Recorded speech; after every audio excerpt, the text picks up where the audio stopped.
Just a day ago, crowds flooded the streets, lining the roads from the Vatican as Pope Francis's coffin made its final journey.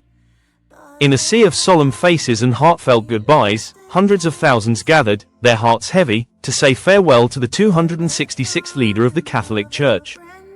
St. Peter's Square, that stunning symbol of unity and faith, became the center of the world's attention. Dozens of heads of state, royal guests, and world leaders, including the Prince of Wales and Sir Keir Starmer, came together to honor him. Among them were also faces Pope Francis would have insisted on: prisoners, migrants, and victims of torture, those he so often championed during his time as Pope. Inside the magnificent basilica, a hush fell as Pope Francis's coffin, adorned with his papal hat, pastoral staff, and a scroll of his life story, was carried out into the sunlight. Gentle applause rippled through the massive crowds, a spontaneous, raw show of love and loss. In keeping with his wishes, the Pope's coffin wasn't placed on a grand platform but simply laid on the ground, a powerful symbol of humility, reminding everyone of the man who always stood shoulder to shoulder with the forgotten and the marginalized. The funeral mass was led by 91-year-old Cardinal Giovanni Battista Re, who captured the spirit of Pope Francis's life: his fierce opposition to war, his unwavering defense of migrants, his love for the environment. The crowd applauded when reminded of Francis's first papal visit to Lampedusa, a tiny island symbolizing the tragic plight of migrants crossing treacherous seas. After the final blessing, Pope Francis's journey continued, not to a traditional tomb at St. Peter's, but to a special place close to his heart, the Basilica of Santa Maria Maggiore. As the papal motorcade made its way through the streets, more than 150,000 people lined the roads, their presence a living testament to his lasting connection with ordinary people.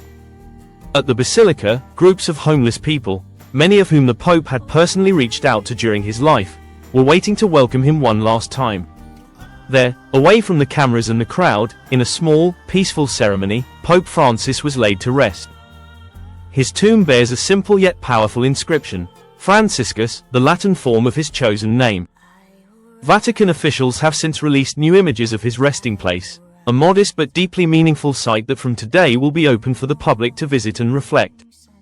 Andrea Tornielli, media director for the Holy See, described the funeral as simple and beautiful, saying it was the people of God, the everyday faithful, who took center stage. Reflecting on Francis's legacy, Tornielli said the Pope showed the world a church with open doors, not one of cold rules, but of warmth, mercy, and acceptance. He called it the Magisterium of Mercy, a vision of the church as a field hospital, not a customs house. A home for everyone. As the church looks ahead to its next chapter, conversations among cardinals are only just beginning. But one thing is certain: Pope Francis leaves behind a legacy of compassion, humility, and fierce hope for a better world. Today, as visitors step into the basilica and gaze upon the simple tomb, they'll remember a man who dared to lead not from a throne, but from the heart. Would you also like me to create a YouTube voiceover script version too? It would match the pacing, flow, and energy of a typical video narration. Studio microphone sparkles, would you want that?